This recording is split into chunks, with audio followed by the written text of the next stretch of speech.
Zdravo, ja sam Aleksandra i danas ćemo praviti hljeb koji ne deblja. Dobro, deblja onako ga baš pojedite previše, ali ovaj hljeb je karakterističan po tome što ima veoma mnogo proteina i pa skoro da nema ni gram ugljenih hidrata. Pripremite 2 jajeta i blago ih umutite tako da se ne poznaju bjelanjak i žumanjak. Ovo je sasvim dovoljno. Ovdje sada dodajte 250 grama mladog sira, kvarka ili bilo kog proteinskog sira. Ovaj sir koji ja koristim ima veoma malo masti, koji gram masti, a ima 11 grama proteina. I ovo samo treba da promiješate tako da se lijepo sjedine jaja i ovaj sir. Ovdje sada dodajemo sjemenke. Dodajte 2 kašike čija sjemenki, 2 kašike susama i 2 kašike lanenih sjemenki.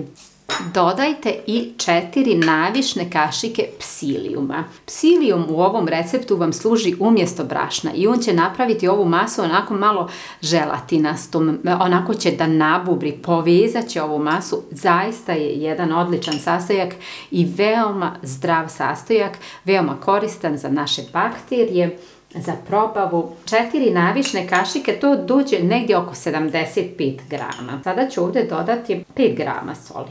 Dodajte pola kesice praška za pecivo. Inače, to ću vam objasniti u jednom drugom videu. Prašak za pecivo ne koristim za hljeb i ovo nije klasičan hljeb, ali u ovom slučaju je on potreban da bi nam samo malo dignuo onako masu. Ovo sada promiješajte i vidjet ćete za koju minutu kako će se ovo sve fino povezati i bit će mnogo gušća masa. Sada, ne bi Aleksandra bila Aleksandra da ne komplikuje stvari. Šalim se, ja komplikujem ovo samo zbog vas. Ovako.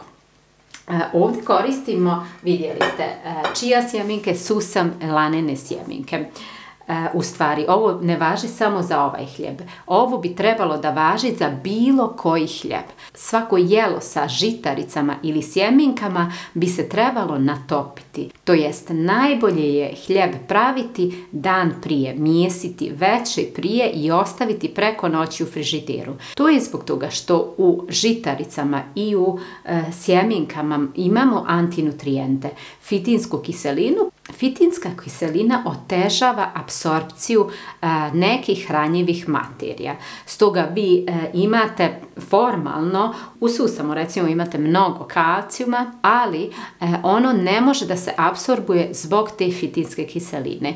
Kada žitarice ili kada sjemenke natopimo preko noći u vodi, ta fitinska kiselina se otpušta i onda možemo apsorbovati hranjive materije. Znajte da ono miješanje hljeba dan prije, što su nekada žene radile, nije bez potrebe. Miješanje hljeba dan prije je mnogo korisno. I ja sam ovdje uradila isto što sam i ovdje uradila, ali nisam dodavala vode i vidite kako je to sada čvrsto. Te ako vidite da je vama ovo prečvrsto, možete dodati malo vode. Ja bi samo mogla dodati mrvicu vode, možda nekih 50 ml. I ovdje ću također dodati ovu pola kesice praška za pecivo. Prašak za pecivo nisam dodavala sinoć kada sam mijesila ovu, zato što je bolje da se on dodaje direktno prije pečenja. Evo vidite, u ovom slučaju ovaj hljeb će biti zdraviji od ovog koji sam sada zamijesila. To je jednostavno zbog toga što je proces pripreme drugačiji. Od ovoga sada trebam da formiram zemičke. Sada ćemo da vidimo ovo drugo, kako ono izgleda. Ovdje ću dodati isto samo mrvicu vode, ovako kao što sam dodala i vama u ovu drugu, samo da vidite koji će to biti, kakav će rezultat da bude. Pomokrite malo ruke vodom i podijelite ovo tijesto u 5 jednakih dijelova, prilike 5 jednakih zemički. Uzet ćemo malo, staviti ga u vodu, iscijediti i uvaljati i ovako pritisnuti u susam. Fino. Ne morate ovo raditi zato što već ima dosta sjemenki, ali je bolje. Ovo je ona masa od sinoć, a sada ću oblikovati ovu drugu i stavit ćemo sve zajedno da pečemo. Ja ovo pečem na 180 stepeni 40 minuta. I dragi moji, naš hljeb je gotov. Pogledajte kako on fino izgleda. Vidite kako je mek, nisam tu ni pokazala. I evo vidite kako izgleda unutra. Evo vidite kakav je unutra, pogledajte kako je mek i vidite kako je savitljiv. Nije ono da je nekako previše krut ili tako.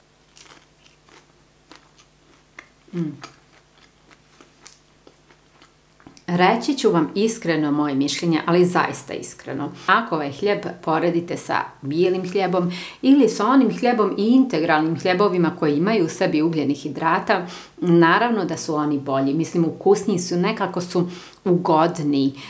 Jednostavno zato što imaju u sebi ugljenih hidrata, a njih svi volimo. Kada ga jedite, onako osjeti se, ne možete vi to samo staviti u usta, prožvakati 2-3 puta i progutati. Jednostavno vidi se da tu ima baš mnogo vlakana koji zahtijevaju da se žvaće, znači da se, što je jako dobro, što više hranu žvaćemo, ona je bolja za nas.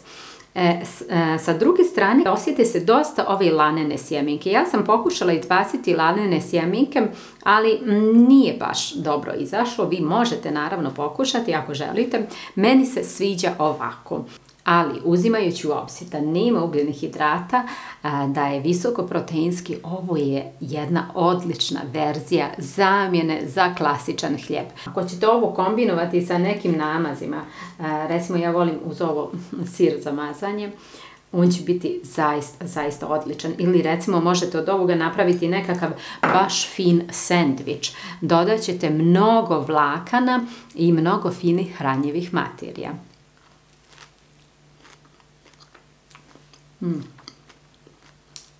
Ja naravno neću ovo sve pojesti, jedan dio zemički ću ostaviti u zamrzivač tako da imam uvijek pri ruci ovaj fini hljeb.